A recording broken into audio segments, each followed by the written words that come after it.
Alhamdulillah Rabbil Alamin.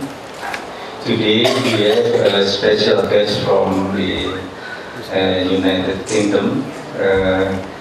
He is Bapak Moazzam Malik as an ambassador of the, we call it, when we live in the UK, is the ambassador of English and Irlandia, we call something like that, instead of United Kingdom. So first of all, in this occasion, I would like to express some of agenda we would like to conduct today in this Stadium General from the Ambassador. First of all, we are going to open this event and then followed by a greeting speech from Pak Rektor, and then continued speech from the Ambassador in general aspect, both of the in terms of education, state, and other topic. And we would also give a chance for the participant in this occasion to have a Q&A, question and answer, everything. So please feel free and enjoy the meeting. Let's start our meeting today by saying basmalah together. Bismillahirrahmanirrahim. And time now for Rektor. Assalamualaikum warahmatullahi wabarakatuh.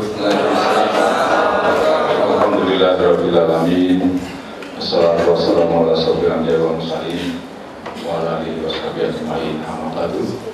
His Excellency Mr. Moazzam Malik, Ambassador of UK for Indonesia, Conductor, Vice Rector, Dean, Professor, Researcher, and some students who are coming here. My pleasure to welcome you all to this forum. I think this is very valuable. We can got something from the first hand person, the Mr. Ambassador. As we know, the world always face something like something not convenient for us. If we see politically in Middle East, what we call Arab Spring, from Indonesia, Egypt, and then Yemen, Saudi, Iraq, Iran, ISIS. Before we have Iraq war and Afghanistan, Palestine, until now we cannot solve this. Yeah.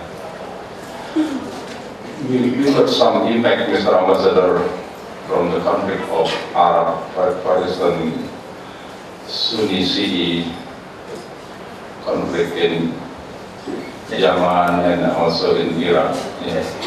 So my tension in Indonesia also become warm. Yeah. Economically, we still have some problem. For instance, my rupiah going down. In the last year, my rupiah depreciated until 25%, from 9 to 13. More than 25% depreciate. This because of the American growing in economics. We still face unemployment, many unemployment. Indonesia need maybe 40 million new jobs to absorb the open unemployment and to absorb the changes from the unproductive worker to more productive worker. Socially, relation between university and education, I think can contribute better thing in the future of today to the future, especially to build the mutual understanding between culture, to reduce tension the West and the East, who I think now many people still misinterpretation what is the West, and I think from the West side also misinterpretation what is the East. For instance, the very popular thing is the cartoonize of Prophet Muhammad. This is the good example that the West misinterpret in the East. And also, we know that from the East side also cannot understand well what is the West. So relation in education, university, and others is very good area, strategic area, how to build mutual understanding. I hope what UMS done, make relation with some university in UK and with the other university in the other part of the world, will become the bridge to build the mutual understanding, and better collaboration in the future. Once again, thank you very much, His Excellency, for coming to UMS and for all of you enjoying this dialogue. And feel free to ask something. You can ask in Bahasa Indonesia or in English, because His Excellency has spent some years in Surakarta to learn Bahasa Indonesia.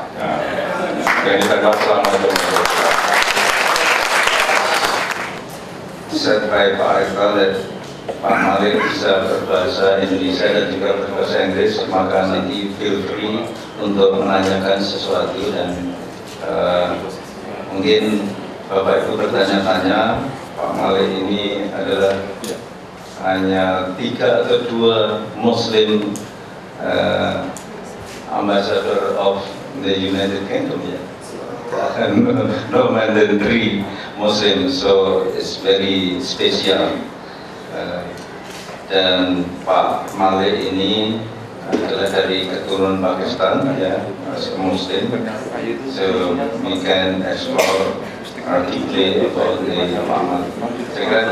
I think time is yours, Pak Malik, for giving speech. Thank you. Assalamualaikum warahmatullahi wabarakatuh. Bismillahirrahmanirrahim. Pak Rektor, Pak Wakil Rektor, dosen-dosen, mahasiswa-mahasiswi, terima kasih atas sambutan pada sore ini. Saya senang sekali bisa berkunjung ke Solo dan bertemu dengan teman-teman di sini. Saya berharap selama 1 jam ke depan kami akan berdiskusi tentang hal-hal di dunia, hal-hal di Indonesia. Saya siap untuk menjelaskan bagaimana komunitas saya berpikir tentang masalah-masalah seluruh dunia. Tapi saya juga mau mendengar jawab-jawab dari kolega yang ahli di sini. Sebelum kami mulai, mungkin saya akan minta maaf karena walaupun saya selalu siap untuk pakai bahasa Indonesia saya masih jelek. Saya baru belajar 6 bulan, 5 bulan di London, 1 bulan di Jogja, sebelumnya di Surakarta. Ini pertama kali saya ditempati sebagai duta besar. Pertama kali saya bekerja dengan Kemlu Inggris. Sebelum ini kebanyakan kerja saya dalam pemerintah, dalam kementerian lain yang mengawasi bantuan dari Inggris ke negara yang sedang berkembang. Tapi sebelum saya ikut pemerintah. Saya bekerja sebagai seorang ekonomis, peneliti, saya bekerja sebagai pengusaha, dan dari karir saya bermacam-macam. Kebanyakan karir saya terkait dengan Asia Selatan, Timur Tengah, Afrika Timur. Ini pertama kali saya beruntung, alhamdulillah, ke Indonesia, ke Asia Tenggara. Waktu pemerintah saya berdiskusi dengan saya tentang tugas yang datang, saya minta ditempati di Indonesia. Kenapa? Karena berdasarkan pengalaman saya di Asia Selatan, di Timur Tengah, di Afrika Timur, selama 10 tahun lebih, 10 tahun, mungkin 20 tahun, saya dalam bahasa Inggris kami bilang bang your head against the wall. Jadi saya berfokus pada masalah-masalah yang mungkin tidak bisa diatasi. Tidak bisa diatasi dengan cepat, tidak bisa diatasi dengan mudah. Saya dan kolega saya coba, dan akhirnya saya capai. Jadi waktu pemerintah saya berdiskusi dengan saya bagaimana, kemana? Saya mungkin ke Indonesia. Karena Indonesia adalah negara yang besar, penduduknya yang besar, jumlah penduduknya besar, mayoritasnya beragama Islam, perekonomiannya cukup berhasil, dinamis, dan politiknya sudah di arah demokrasi, secara demokrasi. Jadi dibandingkan semua negara yang saya sudah dialami, Indonesia khusus, ini beda. Dan walaupun biasanya orang-orang ahli menjelaskan masa depan dunia, masa depan perekonomian Asia tergantung Cina dan India, menurut kajian saya, masa depan tergantung tidak hanya Cina dan India, tetapi Indonesia juga.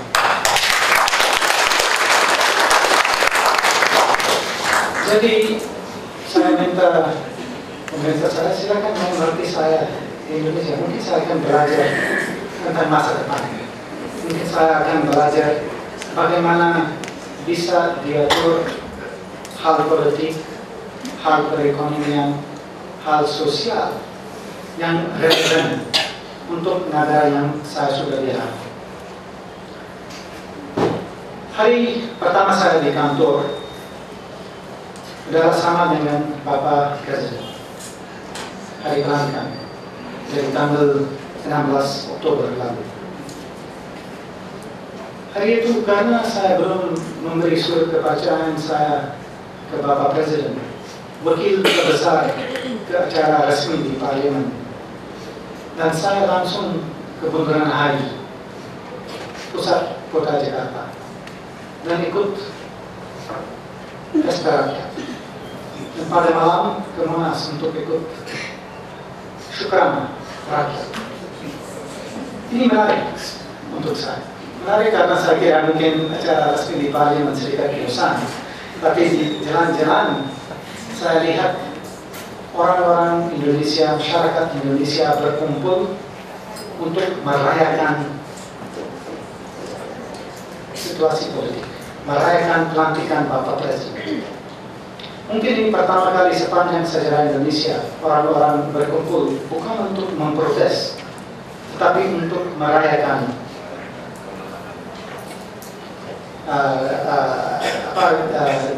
pelaksanaan politik. Jadi saya lihat langsung hari itu bagaimana ekspektasi orang Indonesia sangat tinggi. Mereka berkumpul tidak hanya karena mereka mau merayakan hasil pemilu, tetapi karena mau mengekspresikan ekspektasinya untuk masa depan. Ini mana? Mereka mau merubah masa depannya, mereka siap untuk merubah hal-hal sendiri, keluarga, masyarakat, negaranya. Ini menjadi inspirasi untuk saya. Karena kebanyakan karier saya, karena saya bekerja di Asia Selatan, di Timur Tengah, di Afrika Timur, kebanyakan karier saya terkait dengan negara yang sedang berkembang. Dan ini menjadi inspirasi. Dan saya berpikir bagaimana pemerintah saya, kedutaan besar saya bisa kerjasama untuk membantu Indonesia di arahnya, tetapi juga untuk belajar. Karena kami mengerti di Inggris, kami dari kecil, kami sudah negara maju, tetapi masih ada banyak masalah. Kami tahu masa depan kami tergantung hubungan yang baik dengan negara-negara yang besar, khususnya negara seperti Indonesia. Jadi instruksi saya dari pemerintah saya jelas sekali, mempererat, memperdalam hubungan dengan Indonesia. Karena masa depan kami tergantung hubungan yang bagus. Ini bukan tentang hubungan antara negara yang maju dan negara yang sedang berkembang. Ini sebenarnya tentang hubungan antara dua negara yang perlu, yang masing perlu, saling perlu. Karena tanpa kerjasama, mungkin saling bukan berhasil. Apa yang saya lihat pada hari pelantikan ini hanya potensi. Ini harapan tentang potensi. Untuk mencapai tujuan itu, ada banyak hal yang harus diperbaiki, yang harus diatasi. Masalah perekonomian, walaupun Indonesia sudah berhasil, ekonominya sudah bertumbuh dengan cepat, masih ada banyak orang miskin di sini. Masih ada banyak masalah sosial yang terkait dengan kemiskinan, kesehatan, pendidikan, dan lain-lain. Masih ada masalah perubahan iklim. Masih ada risiko keamanan, risiko ekstremisme. Dan saya lihat dari pengalaman saya di negara di mana-mana, di masa sekarang dan untuk masa depan, mungkin tidak bisa mengatasi masalah-masalah sendiri. Karena sejarah selama 20 tahun yang lalu memperlihatkan kami tidak ada negara di dunia yang punya cukup kuat atau cukup uang untuk mengatasi masalah sendiri. Jadi instruksi saya jelas, tujuan saya jelas juga. Bagaimana kami bisa berbagi pengalaman pendidikan Inggris dengan Indonesia, karena kami punya universitas yang paling bagus di dunia. 4 dari 10 universitas yang paling bagus terletak di Inggris, 20 dari 100 yang paling bagus terletak di Inggris. Saya baru lihat beberapa kajian yang memperlihatkan saya 1 dari 7 pemimpin dunia sudah belajar di Inggris. Ya. Jadi ini salah satu bidang yang baik, yang khusus di Inggris. Jadi tujuan saya bagaimana kami bisa berbagi pengalaman dalam pendidikan untuk mendorong lebih banyak mahasiswa dari Indonesia, jadi supaya mereka bisa belajar di Inggris dan kembali ke negaranya untuk ikut proses pembangunan. Tetapi juga bagaimana bisa menarik Universitas Inggris ke Indonesia, jadi mereka bisa kerjasama dengan Universitas Indonesia untuk mempertinggi kualitas di sini. Karena walaupun ada kesempatan untuk mahasiswa Indonesia ke Inggris, pasti mayoritas akan belajar di sini, ya. Dan ini penting sekali untuk masa depan Indonesia, karena kalau mau mencapai ke mimpi itu, mimpi di kawasannya harus bersaing. Walaupun Indonesia punya sumber daya alam, masa depan sebenarnya tergantung sumber daya manusia. Jadi harus berinvestasi dalam pendidikan, dan ini saya kira salah satu bidang yang khusus untuk kerjasama antara Inggris dan Indonesia. Kedua mungkin adalah masalah perubahan iklim. Karena Indonesia sudah menjadi emitter yang keempat besar di dunia, dan dengan proses pembangunan ini pasti akan meningkat. Ini risiko untuk lingkungan Indonesia, tetapi ini juga risiko untuk lingkungan dunia. Kalau ini dirusak, ini masalah besar untuk masa depan manusia seluruh dunia. Dan pemerintah saya siap untuk kerjasama dengan Indonesia untuk coba mengendalikan risiko perubahan iklim. Kami punya teknologi, kami punya dana untuk perubahan iklim, kami siap untuk bekerja sama dengan Indonesia. Jadi Indonesia bisa berhasil dalam sumber daya alamnya, tetapi secara melindungi lingkungannya. Mungkin ketiga adalah perekonomian. Karena di masa depan semua negara, seluruh dunia terkait. Kalau ada masalah di satu negara, ini akan menjadi masalah di negara lain.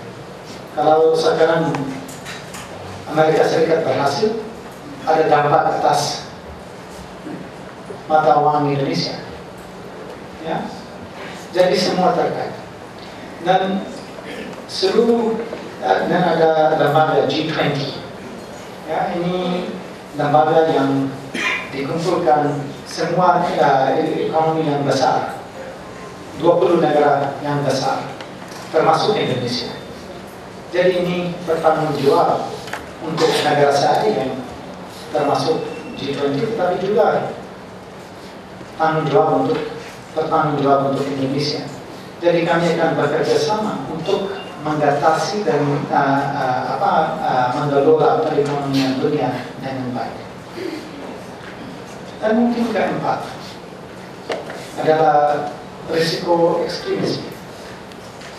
Karena ini salah satu risiko yang dihadapi oleh seluruh dunia sekarang, termasuk Inggris.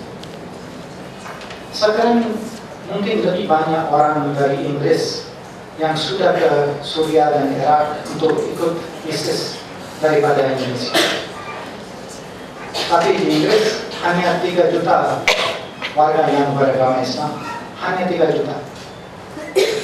Tetapi lebih banyak dari Inggris ke Suriah dan Irak untuk ikut tren yang ekstremis. Jadi mungkin saya merasa ada banyak hal yang kami bisa belajar dari Indonesia. Bagaimana Indonesia mengendalikan risiko ini? Bagaimana Indonesia bisa mengendalikan risiko ini? Masih ada risiko di Indonesia juga, tetapi dibandingkan negara lain, seluruh Asia, seluruh dunia beragama Islam, mungkin Indonesia lebih berhasil. Mungkin ada banyak yang negara lain selain Inggris, termasuk Asia Selatan atau Timur Tengah, bisa mempelajari dari pengalaman Indonesia. Jadi untuk masa depan, saya kira kalau kami mau menciptakan dunia yang bisa menuju dengan damai, yang bisa mengatasi masalah-masalah yang dihadapi oleh semua kalau perubahan iklim, kalau perekonomian, kalau ekstremisme, kalau penyakit dan disease atau lain. Moto saya adalah harus bekerja sama. Kalau tanpa kerjasama, saya kira tidak bisa mengatasi masalah. Jadi moto saya untuk tugas saya di Indonesia adalah bekerja bersama, berhasil bersama, insya Allah. Terima kasih. Kita akan ada waktu untuk Q&A, jadi question and answer. Jadi please feel free untuk menanyakan hal-hal atau klarifikasi hal-hal yang disampaikan oleh Pak Malik tadi. Silakan waktu kami berikan kepada floor untuk mungkin dari sisi kiri, satu sesi pertama dulu silakan untuk 3 penanya. Kuncinya adalah bahwa pemerintah Inggris sangat mempunyai moto yang bagus ya. Beberapa hal dunia ini adalah harus adanya satu kerjasama yang bagus untuk menyelesaikan masalah-masalah yang ada. Terima kasih. Silakan Pak Ikhwan. Assalamualaikum warahmatullahi wabarakatuh. Waalaikumsalam warahmatullahi wabarakatuh. Perkenalkan, nama saya Ikhwan Susilo. Saya belajar di Universitas di Halle Universitas. 4 tahun saya hidup di Inggris dan saya kira tadi Mr. Malik talking about how to maintain the hope of the people, of the citizens. Saya belajar political marketing ketika saya riset tentang Indonesia, how Muslim perspektif about demokrasi. Dan ini menjadi menarik ketika mempertanyakan bagaimana sekularisme yang dianggap Muslim di Indonesia, tetapi Indonesia tetap saja berjalan dengan baik. Pertanyaan saya, bagaimana sebenarnya Inggris, pemerintah Inggris, how to maintain the hope of the citizen ketika bicara tentang pendidikan, bicara kesehatan, bicara tentang ekonomi, dan semua orang very respect to Prime Minister, and then everyone mau bergabung. Dari pengantar Mr. Malik cerita tentang the hope of people di Indonesia, tentang Jokowi, tentang Indonesia ke depan. Saya kira kita perlu belajar dari Inggris bagaimana kemudian peta politik yang akan maju dengan kita yang berbeda. Terima kasih. Second question please. Ya, Bapak Natasha, the Dean of Law Faculty. Assalamualaikum warahmatullahi wabarakatuh.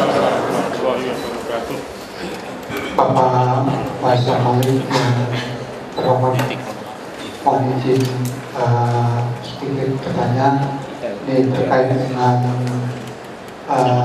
data sejarah histori Inggris. Bangsa Inggris dalam sejarah dikenal sebagai sebuah negara imperial, seperti juga negara Eropa Belanda yang pernah menjajah Indonesia 350 tahun. Saya pernah menemukan sebuah deskripsi dalam sebuah situs di tahun 1875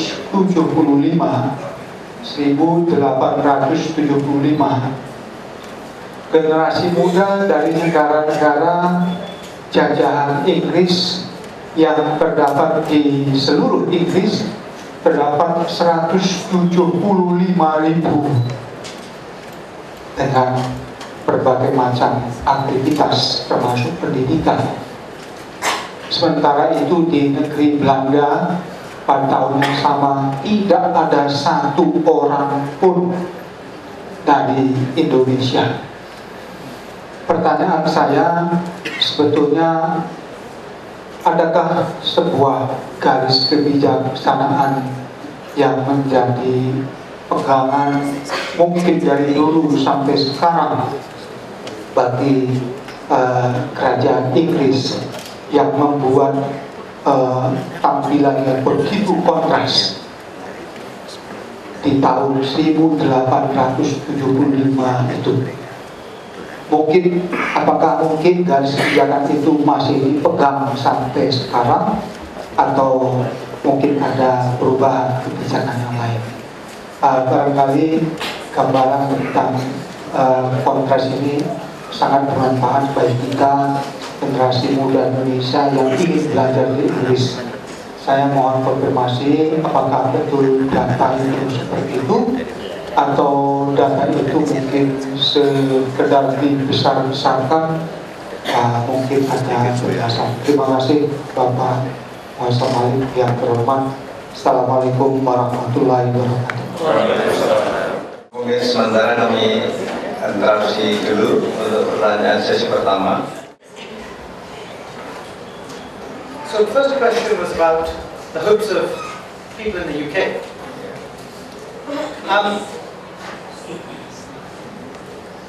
The hopes of the people in the UK at one level are the same as the hopes of the people of Indonesia.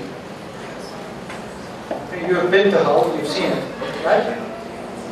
They want their kids to go to a good school. They want to go to a clinic where they know they're going to get healthcare that is going to keep them alive. They want a job. They want to earn well. They want to buy a television or the latest iPhone or whatever it is that they want. And they want to live their life in peace, right? With their families, having a holiday, whatever. I don't think that's any different to people that I have met in any part of the world. So the hopes are the same. The situation, of course, is somewhat different. So the UK as a negara maju, of course it is wealthier than Indonesia. But that's not to say that they don't have any problems. So we have perhaps one of the most successful health services in the world, one of the best healthcare systems in the world. But our population is aging, and it is struggling to keep up with their medical needs. We are a rich country. We collect 40%, more than 40% in taxes. In Indonesia, you collect only 10% in taxes. But with that aging population, we are struggling to be able to finance our pensions. We know that our future competitiveness requires the best education. Even with that 40% tax, we are struggling to finance the world's best education. So we have a system of students taking out loans to go to university. We have a long-established democracy. But last year Scotland had a vote on whether it wanted to stay or go. And in the next 2 years, we will have a vote on whether the UK should stay in Europe or get out of Europe. These are big questions. These are big questions. The questions, the hopes are the same. The situation is slightly different. The questions are slightly different. But their answers to these questions, we can learn from each other in these questions. So, with politics, we've just had an election. We've had a government elected. The Prime Minister was re-elected. And he was re-elected to deliver a successful economy and to try and solve these problems. But we will have lots of political challenges over the coming months, over the coming years, as we try and solve these issues. So there are big questions that face us all. I don't think I've ever been to a country where you can say, genuinely they're sorted out. Everybody has some issues that they're struggling with. You've been to Hull. You have seen that in Hull, life is not easy for many people. For many people, the situation is quite tough. Housing is poor quality, they don't have a job, they're living on welfare. Life is tough. They have to struggle hard. Same with the guy pushing the kaki lima. He is struggling hard. On the second question and the interracial relationships and the 175,000 in the UK and nobody in Malanga. I'm sorry, I don't know my history well enough to be able to tell you why the policy of the UK allowed that situation to occur at that time and the contrast with Malanga. But what I can tell you is that Europe today, the UK today, has become very diverse. So in the UK, 5% of our population is Muslim. If you go to London, 25% of the people, 1 in 4 people, are not of ethnic white descent. Kulitnya berwarna coklat atau hitam atau apa, dari mana pun mereka kulitnya dari mana pun. So the country has been open to that influence, to that diversity. And it means that when people talk about imperialism, actually for the country this is history. Yes, it is still an obligation, you never lose your history. But this isn't about the UK of today, this is not about the Britain of today, it is not about the Britain of tomorrow. For my friends who study in the UK, you will know that nobody talks about imperialism. I'll tell you a funny story. In Indonesia, kadang-kadang, colleagues, friends say to me, we wish that we had been colonized by Britain, not by Malanga.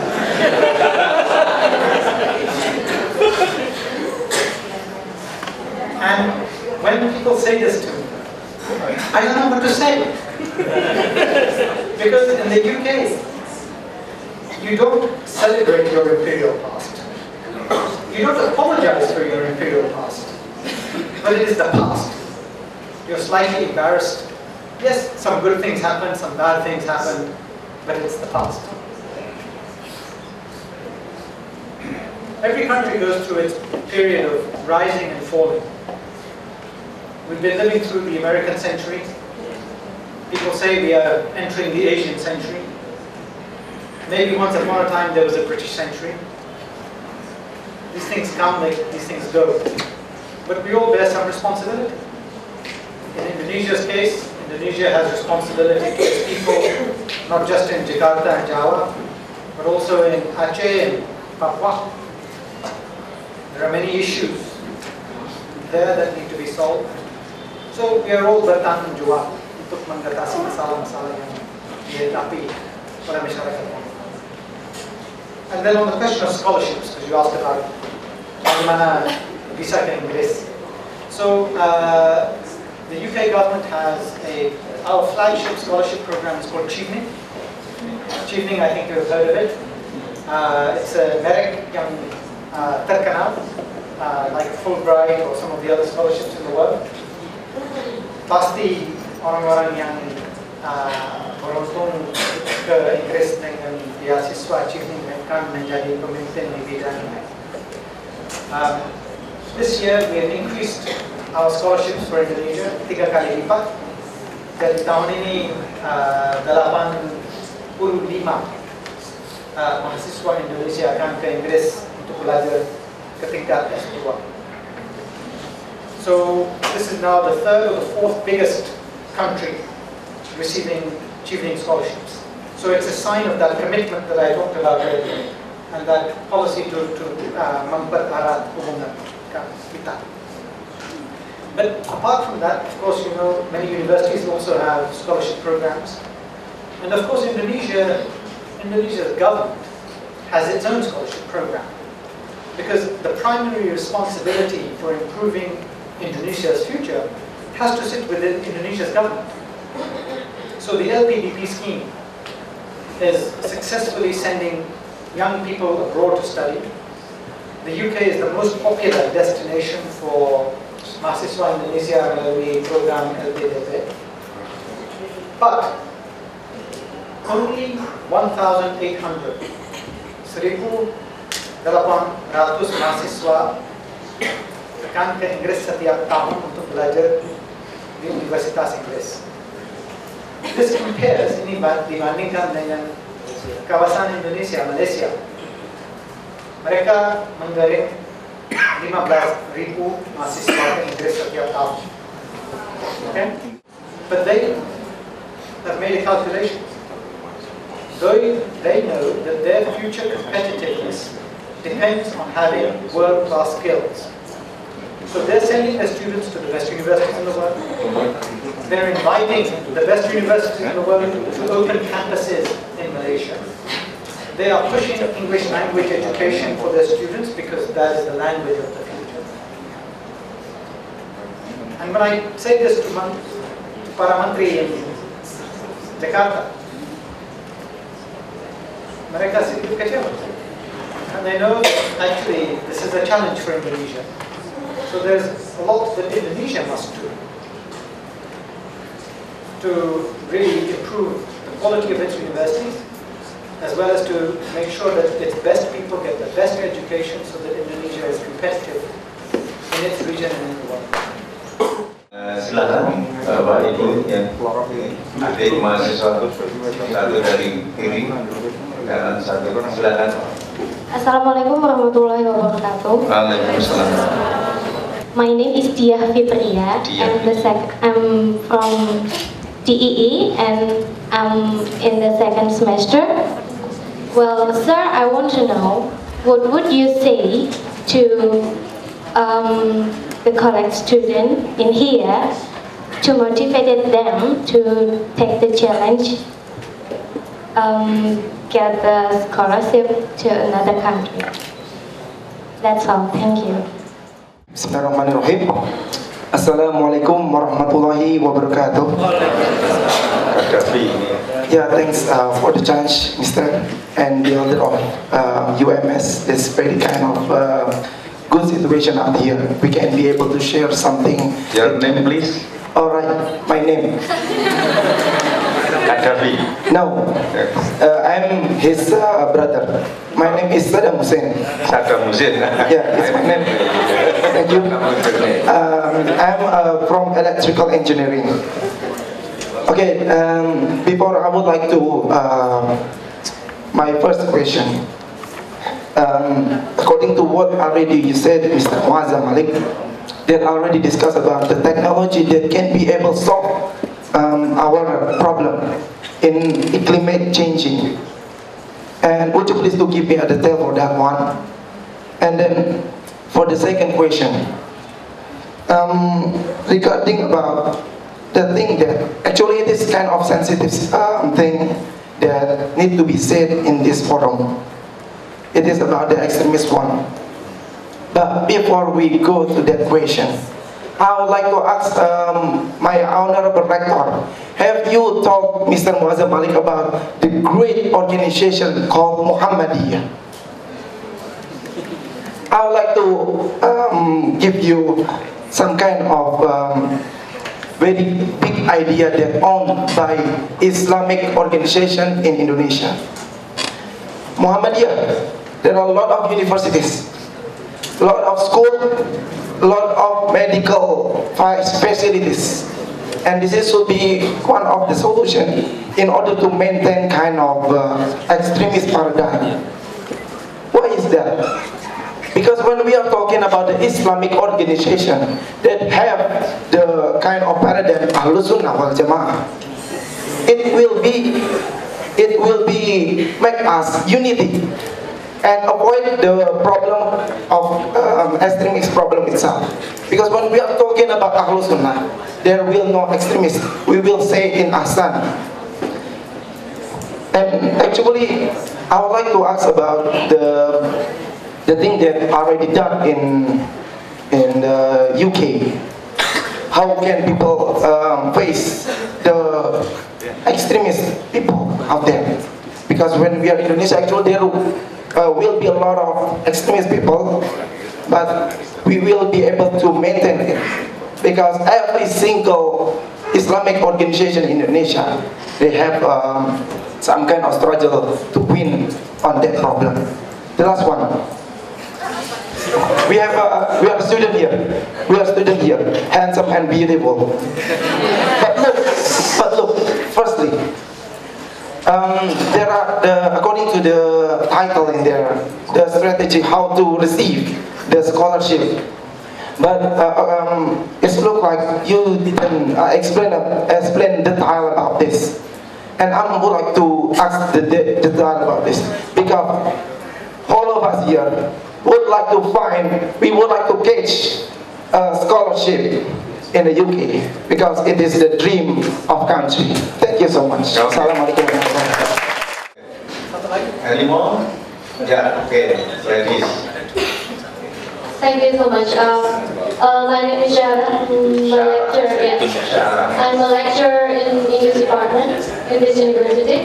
I would like to ask regarding the JUNI scholarship. Is there any particular policy regarding this scholarship? Such as if I compare to ABS from Australia, they tend to choose those who are living in certain area in Indonesia, such as if I'm not mistaken, it is in the eastern part of Indonesia. So, do you also have those kind of policies, especially in the next 2 or 3 years? Because I'm planning to apply for this scholarship. Maybe it's around. Thank you so much. Okay. Let me just talk first maybe other resources. Okay. So on cheapening scholarship, we don't have a policy to pick people from particular parts of Indonesia.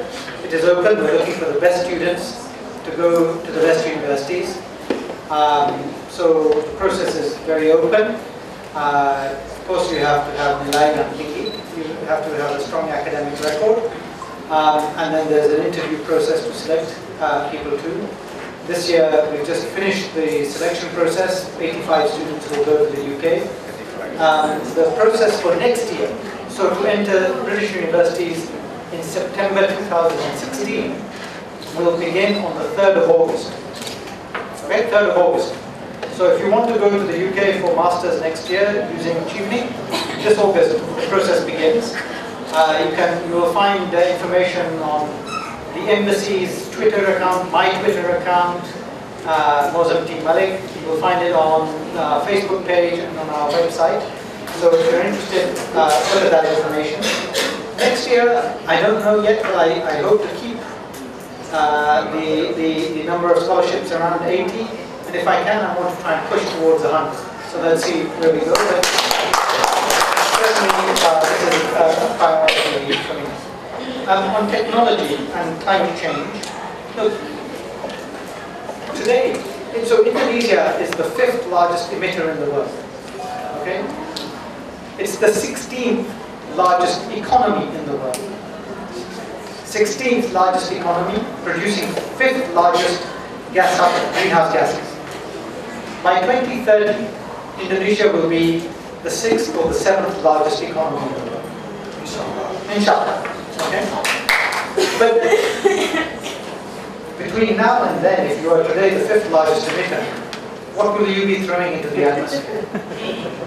And in a country that is already vulnerable to climate change and vulnerable to humanitarian emergencies, what will you be doing to the future of your people, never mind your neighbors? Today, emissions in Indonesia are driven mayoritasnya by cutting trees and by spoiling daerah gambut, peatland. But around 2020 to 2025, the largest source of Indonesia's emissions will be from electricity generation, energy, because the economy needs that energy to grow. When you build a power station, you make a choice not for 5 years, you make a choice of 30 or 40 years. So the choices Indonesia makes today will determine what you are doing to your environment and your neighbor's environment. And what I see happening is a rush to throw up coal-fired, dirty power stations. But the rest of the world is moving towards renewables. They're moving towards wind, solar. Indonesia has enormous potential in geothermal and hydropower. And so, for Indonesia, as with mobile phone technology, you skipped the land phone generation. You need to skip the dirty power generation and actually catch the renewables. But the choices are going to be made in the next 2 or 3 years. So there's an area of technology which is actually very important for Indonesia's future, and indeed all our futures.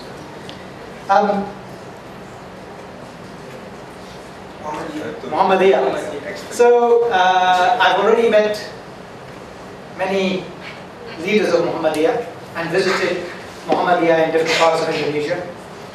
I've met Padri Shamsuddin beberapa kali. I've also met colleagues from NU and from other organizations.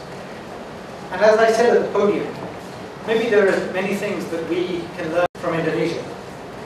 Because once the government is responsible for security, for police, for intelligence, and so on, the responsibility to manage the risks of intolerance belong to us all.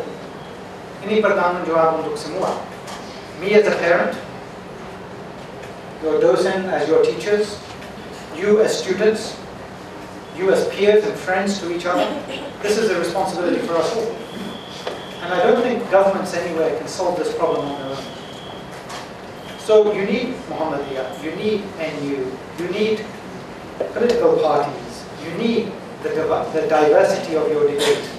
And all of these organizations have a really important role to play. To be honest, I prefer to talk less about moderation and extremism and more about diversity of thought. Because for me, I don't know who gets to decide who is moderate. Do I decide who is moderate? Does our rector decide who is moderate? Who decides who is moderate? So actually my commitment is to having a political environment, a cultural environment, where people can debate ideas. They can express their views. But everybody understands that the rules of the game are, you don't have a right to violence. You cannot say, my God instructs me to kill you. Because according to the Islam that I grew up with, that power, that haq, is only with Allah subhanahu wa ta'ala. So no violence. Beyond that, I don't mind who says what. Debate the ideas. Let's have the debate. But no violence. And then just lastly on motivating to go abroad. So, you know, we live in a world where we are tied to each other. None of us live on our own. What happens in one place affects another place. When there is a humanitarian emergency in Nepal, or an earthquake in Japan, people sitting in the middle of Hull or Kingston, they see it on their screens and they feel the human impulse to act. They want to do something. Yeah, they feel that impulse of kemanusiaan. And they feel that because the information is in front of them, because many of their children have gone abroad and studied abroad, or worked abroad, or traveled abroad, or holidayed abroad. They have been to Indonesia, or they've been to Palestine, or they've been to Kenya, or to wherever they've been to, right? And so the foreign is here and they care about it. And it means that the UK is the only G8 country that has met the UN target of giving 0.7 of our national wealth in development aid. It's the reason why the UK's LSMs on development, on Peruvian and Clinton, they're the biggest and most powerful and most effective in the world. So my hope for young people to go out of Indonesia is the same. Travel, open your eyes, see the world, see how other people are solving problems, learn from that, experience that, but then come home. Then come home and build your community, build your province, build your country, commit to your country. One more session, please. One more. Yeah, yeah. Bismillahirrahmanirrahim. Assalamualaikum warahmatullahi wabarakatuh. Let me introduce myself first. I'm Buddha Maulana. I'm from this very faculty, Economic and Business Faculty. I'm the student of Mr. Ikhwan, who studied in Hull University for 4 years. If Mr. Ikhwan has spent his time there for 4 years, I will be spending time there because I've been offered a place at University of Leeds, and I will depart for University of Leeds September 2016, so September next year. I'm afraid not this September, so I still have about 1.5 years of preparation. Yeah, that's what I would like to ask to Mr. Malik. Do you have any suggestion? What should I do in this next 1.5 year? Because 1.5 year is not a short time period. I can miss my language ability, or I can miss my academic ability. I can forget what I've learned these past 4 years. I can forget how I speak English and so on. So, do you have any suggestion, especially for me, for this next 1.5 years? Thank you. Understood. Okay. Amalia, and I'm from International Office of Muhammadiyah Surakarta University. What I want to say here is not a question, so it's just a share of good news. So related to one of the points that you share, University Muhammadiyah Surakarta has embarked, and we plan ahead on our future regarding the environment issue. So we have embarked, which is 7 hectares, and it's open space and green space for public as well, university staff and members. The second one is about, I'm from the language teaching and development for foreign language. So we have partnership with British Council so far, and in the future we will have a consortium of Muhammadiyah universities. For the first stage is only in Java, so Muhammadiyah University in Java, related to the development of English language teaching, as well as the, we focus on IELTS because IELTS is the one that we need to achieve scholarship and to study abroad. What I want to say here is we want your support. We want your support.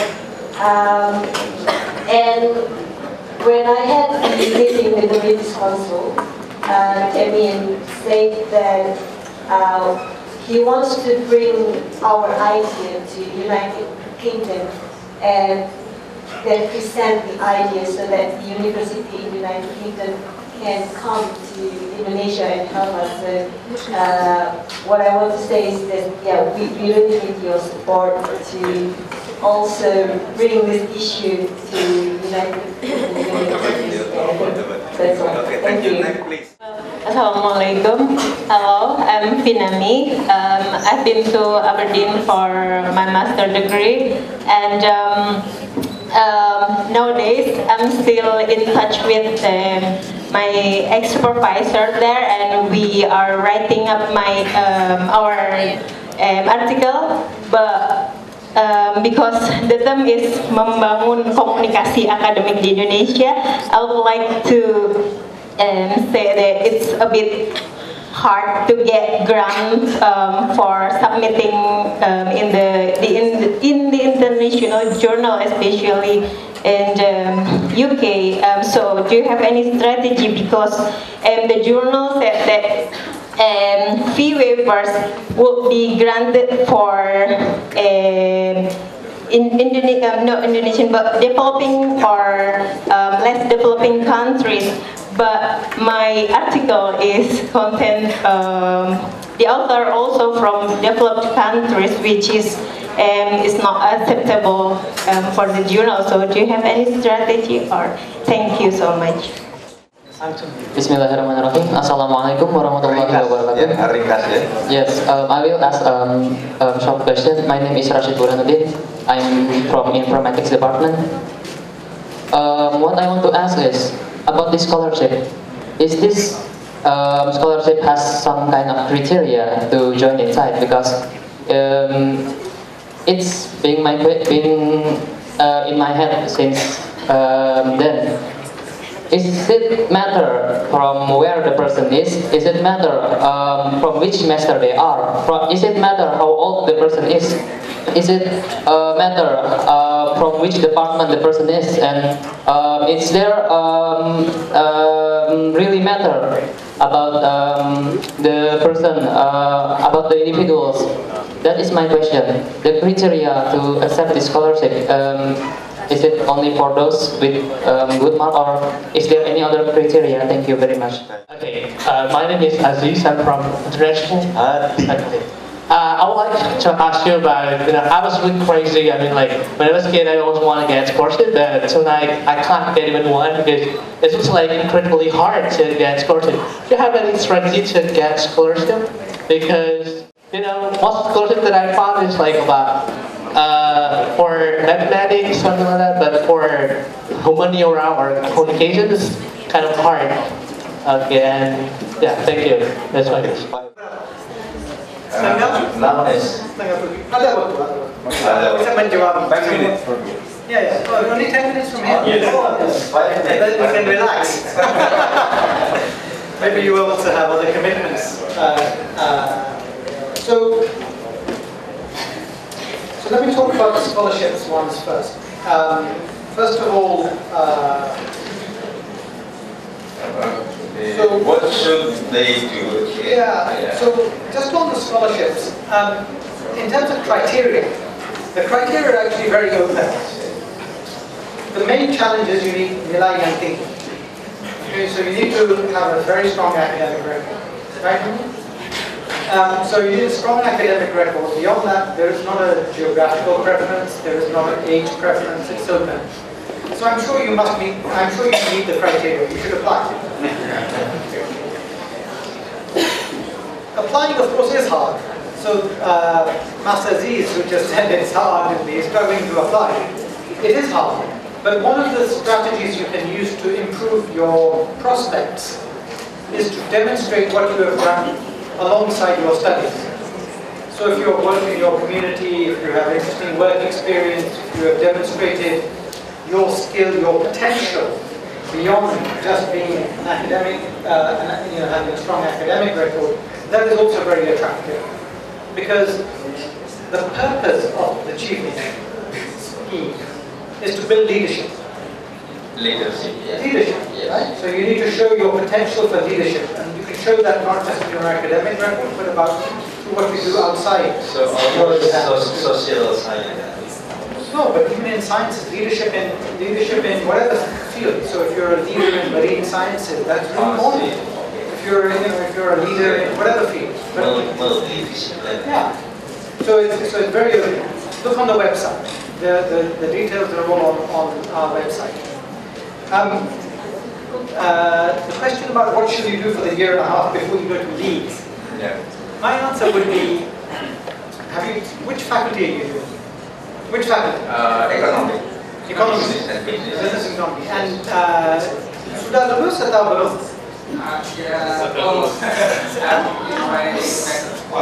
Passed already. So you have a year and a half. So my advice would be the same that I give to my daughter. Okay. So my daughter she's just finished SMR. She is going to go, inshallah, to university in September 2016. She plans to take a year off between this. She has a year, and then she's asking me, what should I do for 15 months? And my answer is the same. Work. Go and volunteer, find interesting experiences that challenge you in different fields. Work with ordinary people, with people who are living a regular life. Work in lembagas or universities or institutions that are good at what they do. Learn and be inspired, and then take that experience into your studies. So my advice would be, yes, watch some television to practice your English, but find interesting ways to do practical things, real things in the real world. Because that will motivate you. It will give a purpose to your studies. That's what it did to me. That's my advice for you. And then, where are we? On journals. I'm afraid I don't know the answer to that question. Sorry. So I don't know how to answer that question today. But you can drop me an email, and I will find somebody who can try and answer that question for you. Email saya. You can find my email on the internet as well. Okay? Yeah. And then just lastly, on partnership and support, you have my support. So British Council is the right organization. Itu lembaga yang berfokus pada isu-isu pendidikan. Mereka didanai oleh pemerintah Inggris untuk mendukung usaha di bidang bermacam-macam dalam pendidikan, bahasa Inggris, untuk kerjasama untuk memperkualitas urusan-urusan. Jadi they're the right partner. And then just lastly, I want to say something. Yeah, most about the requirement of getting scholars. The criteria I've already talked about that. Yeah. But just lastly, in finishing, I want to say that first of all, you've been all very polite. I came thinking that you were going to ask me some difficult questions, and you haven't asked me any difficult questions. Our rector hinted at the difficult question, and in my comments, I too hinted at the difficult questions. So even though nobody asked me, I want to answer. Okay? Because I have been on the front line of dealing with some of the world's big challenges. Okay? I worked in Iraq in 2002. I worked in Afghanistan. I worked in Pakistan. I've been and worked in East Africa. I've seen these places where extremism has led people to commit acts that are against all the teachings of all religions. I was in London when there were 4 bombs in 2005 on our public transport, in the buses, on the train, that killed more than 50 people. And underneath all this, people talk about religion, but actually I think the issue is not religion, I think the issue is politics. And people who are misusing the name of religion in search of some political purpose. And no country has found an answer to this problem. Not my country, not your country, not mine. But what I do know is that we all need to put our shoulder to the wheel to address this problem. We can all learn from each other, and we need to work together to deal with these issues. Pakistan can learn from Indonesia. Sudan can learn from Indonesia. Indonesia can learn from somebody else. The UK can learn from Indonesia. None of us can solve these problems on our own. And so, my hope in Indonesia is yes, to build relationships that are good, untuk mempererat hubungan, memperdalam hubungan antara kedua negara. Tetapi mimpi saya adalah Inggris dan Indonesia bisa bekerja sama untuk mengatasi masalah di tingkat dunia, masalah internasional. Because we need Indonesia, just as Indonesia needs us. So, thank you for your sambutan pada hari ini. Thank you for your sambutan. Thank you for your warm welcome. Thank you for the honesty of our conversation. Yes. And I'm really delighted to be able to have this opportunity. I repeat my motto, bekerja bersama, berhasil bersama. Insyaallah bisa bertemu lagi, saudara. Assalamualaikum warahmatullahi wabarakatuh.